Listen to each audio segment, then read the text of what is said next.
Saya katakan pada ibu saya, bahkan Allah akan turunkan saat di dunia. Ayah saya meninggal saat saya masuk pesantren, dan baiknya saya rasakan luar biasa. Beliau mengajar di musalla kecil dulu, sekarang jadi masjid. Itu saya selalu di bawah. Beliau mengajar, saya tidur. Sekarang gantian, saya mengajar, beliau tidur. Dan kadang dipangku, gendong sampai pulang. Saya pernah sengaja pura-pura tidur untuk ingin tahu apa yang dikerjakan ayah saya di jalan. Jaga betul supaya nggak bangun. Begitu saya disimpan di kasur dan bangun, diajak bercanda. Saya mau masuk pesantren, beliau nggak sempat ngantar. Saya bertemu, beliau menangis, peluk saya, minta maaf, nggak bisa ngantar ke pesantren. Saya belum mengerti apapun saat itu. Saya bertekad, insya Allah saya belajar dengan sungguh-sungguh. Sepekan, 2 pekan saya dapat panggilan pulang. Saya tanya pada kakak saya yang ikut, sekarang ada di sini, di mana ayah? Beliau nggak jawab. Sampai di Bandung, paman saya, beliau sekarang Sekom MUI Jawa Barat, langsung menyampaikan, nampaknya nggak akan terkejar sampai sana, mungkin sudah dimakamkan. Saya ngerti, paham saat itu bahwa beliau telah wafat. Maka saya pulang. Maghrib saya sampai, saya dapati ibu di ruangan tengah. Saya datangi, saya menahan tangis, tidak menangis sedikit pun untuk membahagiakan ibu saya. Saya datang, saya peluk, saya temani tidurnya. Itu pertemuan saya dengan ayah saya terakhir di mimpi. Saya bermimpi melihat sudah pakai kemeja, tersenyum, mendadahi saya. Sudah. Besoknya saya cari ke kamar, ternyata Allahu Akbar, apa yang selama ini saya pelajari di pesantren, kitabnya sudah ada di kamar semua, sudah disiapkan. Saya menangis saat itu. Saya bawa mushaf. Jadi bapak saya, ayah saya, itu bajunya pun saat wafat dibagikan kepada sahabat-sahabatnya. Bajunya, kitab-kitab ini dibagikan. Ibu saya menunjukkan kemudian ada jam yang nanti nak pakai. Saya bilang simpanlah. Saya bawa mushaf. Dengan mushaf itu saya duduk di ruangan tengah, saya menghadap ke kiblat dan saya mohon kepada Allah, ya Allah, saya tak punya kemampuan lagi membahagiakan ayah saya saat hidup di dunia, tapi mohon jadikan setiap huruf dalam Al-Quran ini, ya Allah, pahalanya mengalir untuk ayah saya. Begitu saya bacakan saat itu, tak bisa saya berhenti, dan tiba-tiba langsung masuk ayatnya, artinya, posisinya, nomornya, gak pernah berhenti, masuk. Saya bertekad ingin berbuat baik. Puncaknya saya sekolah, ibu, ya Allah, saya ingin berbakti pada ibunda saya. Anda tahu apa yang terjadi? Demi Allah saya katakan, ketika Anda bersabar, ibu saya, Bu, Pak, itu krisis 97, Pak. Waktu krisis saya masuk pesantren, saya diberikan sempurna bekal seperti anak-anak lain.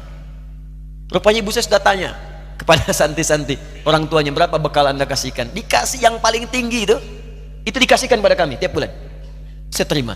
Satu kali libur saya pulang dari jauh, ibu saya tersenyum melihat sedang jemur pakaian, melihat saya.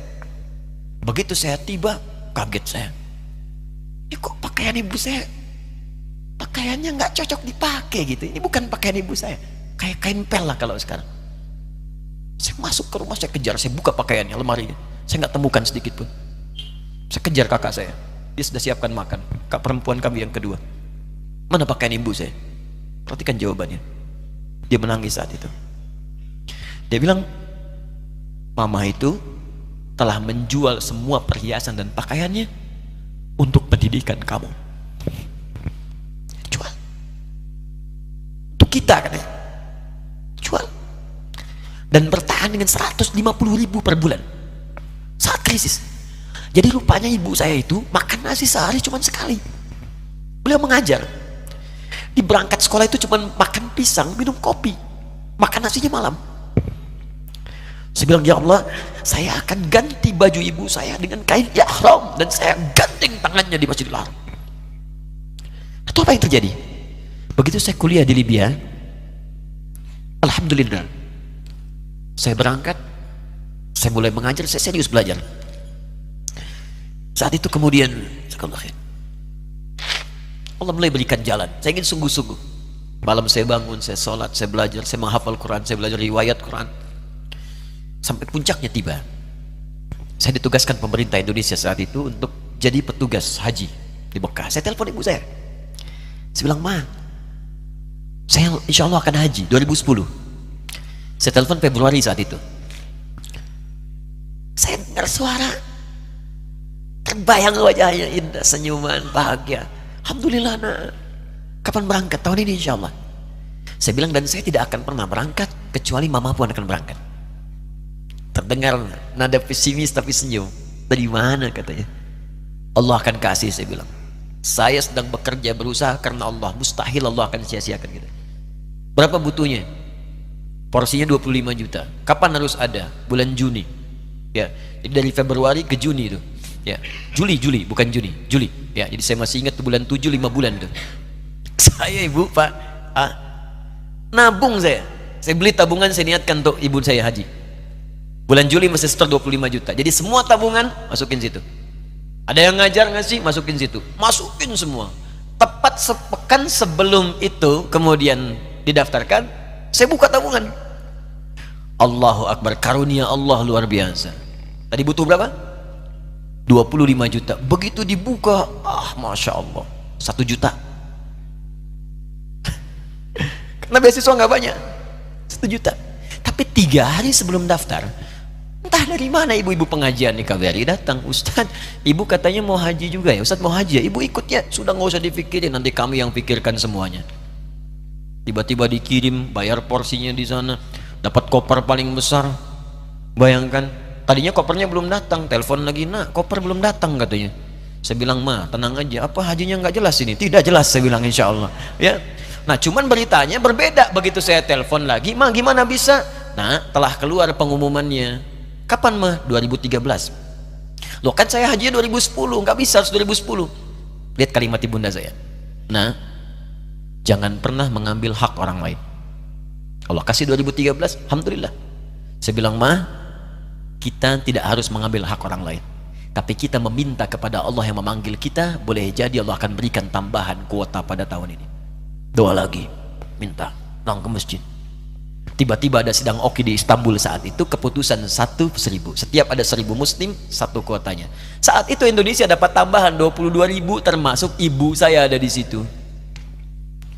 Ya, acara malam Al-Qadar 27 Ramadan, malam masih ingat betul, saya jadi MC dengan rektor pada saat itu. Saya nggak pernah bawa handphone, tiba-tiba handphone itu saya bawa, berbunyi kemudian telepon itu. Saya minta pada rektor izin, saya angkat dulu, diperkenankan. Saya kemudian ke belakang masjid, saya angkat. Tiba-tiba saya dengar suara sudah menangis. Nah, katanya, kenapa, Ma? Alhamdulillah, Mama bisa haji. Ternyata kuota itu termasuk ibu saya. 5 bulan, Pak. Enak biasa. Nggak bayar tambahan, nggak ada macam-macam, bisa berangkat. Begitu saya berangkat duluan, saya tungguin betul di apartemennya, di maktabnya sampai datang. Begitu sudah datang, saya nggak sapa, saya lihat dari jauh. Bahagianya saya bisa mengganti pakaian tadi yang lusuh dengan kain ihram. Saya perhatikan, saya ikuti dari belakang. Di lift, saya ikuti. Di jalan, saya ikuti. Begitu sampai Masjidil Haram, saya gandeng tangannya. Ma, kita sama-sama. Labbaik Allahumma labbaik. Labbaik la syarika lak labbaik. Saya tawaf, saya gandeng ibu saya lindungi supaya dapat kenikmatan dalam tawafnya. Begitu saya rasakan bagaimana Sayyidah Hajar bekerja keras untuk Ismail. Saya balas di situ. Saya gandeng tangan yang kanan. Saya minta pada Allah, muliakan ibu saya, ya Allah, muliakan ibu saya, muliakan, berikan saya kesempatan membahagiakannya. Cuman yang kanan digandeng, yang kiri kosong, karena sudah tidak ada. Jadi ketika Anda belajar pun untuk menjadi ulama, Allah akan muliakan Anda. Orang tua Anda akan dapat bagiannya. Yang hafal Quran itu Musa, yang bisa haji bapak ibunya. Kemarin saya jadi Amirul Hajj dari kedutaan Saudi berangkat, membawai 350 orang rombongan. Siapa yang saya bawa? Ahli Quran, yang hafal Quran anak-anaknya. Ahmad Kamil, yang haji, pengajarnya, murabbinya, ibunya, temannya, banyak yang berangkat. Yang berangkat siapa? Calon ulama.